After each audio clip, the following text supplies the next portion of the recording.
सुप्रभात मैम। सुप्रभात डोडो, कैसे हो?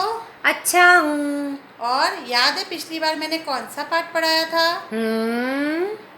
बताओ। शब्द। ओ शाबाश। शब्द की परिभाषा बता सकते हो डोडो? हाँ। वर्णों के सार्थक समूह को शब्द कहते हैं। ओ शाबाश डोडो, तुम तो बहुत होशियार निकले। आज मैं तुम्हें शब्दों के सार्थक समूह से क्या बनता है ये बताने जा रही हूँ। पढ़ाऊँ? आ जाओ, आज मैं तुम्हें उस कक्षा में ले चलती हूँ जहाँ पर मैं वाक्य पढ़ा रही हूँ। यानी शब्दों के सार्थक समूह से बच्चों क्या बनेगा? वाक्य बनेगा। मैं तुम्हें कुछ उदाहरण दिखाती हूँ जिससे तुम्हें और समझ में आएगा। ठीक है? जैसे ये दिखाई दे रहा है बेटा।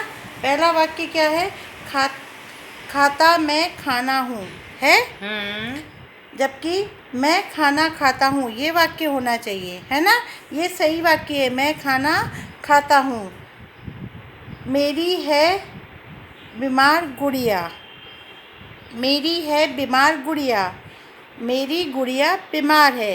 ये वाक्य सही होना चाहिए। कल गया था बाज़ार वह। कल गया था बाज़ार वह। वह कल बाज़ार गया था। यानी इन वाक्यों में तुम देख रहे हो कि शब्दों का जब व्यवस्थित रूप से लगाया जाता है तो वाक्य बनता है। इसे ही हम वाक्य बोलते हैं। एक पवित्र नदी है गंगा। गंगा एक पवित्र नदी है। समझ में आ रहा है? यानी शब्दों का सही क्रम जब लगाया जाता है तो उससे वाक्य बनता है। मैं तुम्हें आज वाक्य के बारे में पढ़ाने जा रही हूँ। यानी वाक्य की परिभाषा बच्चों क्या हो गई कि शब्दों का सार्थक और व्यवस्थित क्रम क्या कहलाएगा? वाक्य कहलाएगा। समझ में आया? वाक्य के दो अंग होते हैं। वाक्य के दो अंग होते हैं। पहला होता है उद्देश्य और दूसरा होता है विधेय। पहला होता है उद्देश्य और दूसरा होता है विधेय। उद्देश्य को हम क्या बोलते हैं? अंग्रेजी में सब्जेक्ट। क्या बोलते हैं? सब्जेक्ट। और विधेय को हम क्या बोलेंगे? प्रेडिकेट। क्या बोलेंगे बच्चों? प्रेडिकेट। यानी उद्देश्य को हम सब्जेक्ट बोलते हैं और विधेय को हम प्रेडिकेट बोलते हैं। तो उद्देश्य की परिभाषा क्या होगी? वाक्य में जिसके बारे में कुछ कहा जाता है उसे उद्देश्य कहते हैं। समझ में आया? जिसके बारे में कहा जाता है। जैसे रॉकी खाना खा रहा है। इस वाक्य में किसके बारे में कहा गया है? रॉकी के बारे में। रॉकी क्या कर रहा है? खाना खा रहा है। समझ में आया? जिसके बारे में कहा जाता है वो उद्देश्य कहलाता है। दूसरा होता है विधेय। क्या होता है बच्चों? विधेय। वाक्य में उद्देश्य के बारे में जो कहा जाता है उसे विधेय कहते हैं।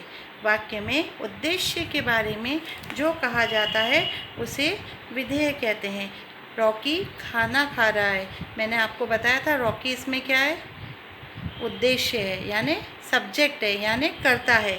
और क्या कर रहा है? खाना खा रहा है। खाना कर्म है और खा रहा है क्रिया है।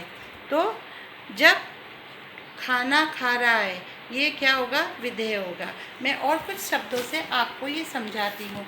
जैसे हमने पहले वाक्य पढ़े थे, मैं खाना खाता हूँ। कौन खाना खा रहा है? मैं। समझ में आ रहा है? यानी शब्दों का व्यवस्थित क्रम भी और वाक्य का स्वरूप भी। यानी वाक्य के दोनों अंग आपको इस वाक्यों में समझ में आ रहे हैं? आ रहे हैं ना? अब मैं और वाक्य समझाती हूँ जिससे आपको और अच्छे से समझ में आएगा। शेर जंगल का राजा है। ठीक है? जंगल का राजा कौन है? शेर। तो शेर यहाँ क्या होगा? उद्देश्य। क्या होगा? उद्देश्य। मैं खाना खाता हूँ। मैं खाना खाता हूँ। खाना कौन खा रहा है? मैं खा रहा हूँ। तो मैं क्या है? उद्देश्य। और खाता हूँ विधेय। अध्यापक पढ़ा रहे हैं। कौन पढ़ा रहे हैं बच्चों? अध्यापक। तो अध्यापक क्या है? उद्देश्य। और पढ़ा रहे हैं विधेय। समझ में आया? यानी वाक्य के दो अंग होते हैं, उद्देश्य और विधेय। और वाक्य वैसे भी कई प्रकार के होते हैं। कई बार आपने सरल वाक्य देखा है, संयुक्त वाक्य देखा है, मिश्र वाक्य देखा है। इन सब के बारे में जानकारी मैं आपको अपने अगले अध्याय में बताऊंगी। तब तक आप वाक्य के अंग को अच्छे से पढ़िएगा और याद कर लीजिएगा। समझ में आया डोडो? आपको समझ में आया? Yes ma'am. शाबाश डोडो। तो अगली कक्षा में आने के लिए पाठ पढ़ के आना आप। हाँ मैम। धन्यवाद डोडो। धन्यवाद मैम।